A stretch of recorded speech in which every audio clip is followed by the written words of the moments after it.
I'm going to go through what you should do if you've been exposed to a patient's blood.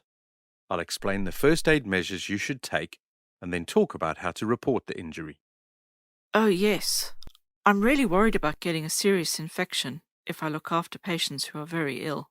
I understand your concerns, but it's important to keep in mind the risk reduction measures I talked about earlier to avoid injuries. You mean about using sharp spins properly? Yes, and not resheathing needles after giving injections. You mean not recapping needles? That's right. After giving an injection, the syringe and needle should be disposed of in a sharp spin immediately. Okay, but what if I accidentally have a sharps injury? The first thing to remember is follow the same procedure for all sharps injuries.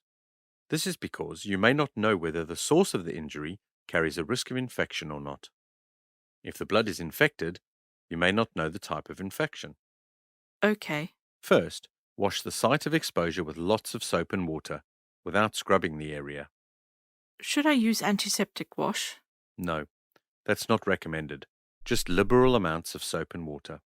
Should I try and squeeze out the blood? No, don't squeeze out the blood or try to suck it out. Instead, allow some free bleeding of the wound.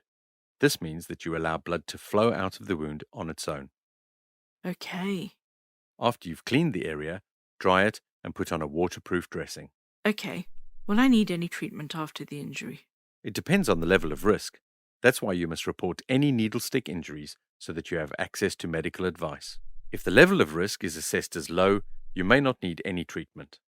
If there is a risk of exposure to hepatitis B or C or HIV, post exposure treatment may be needed.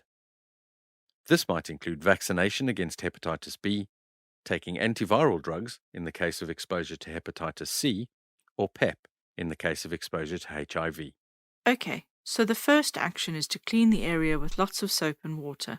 Encourage bleeding without squeezing the area. Dry it and cover it with a clean dressing.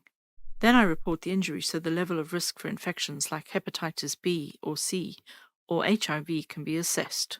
That's correct.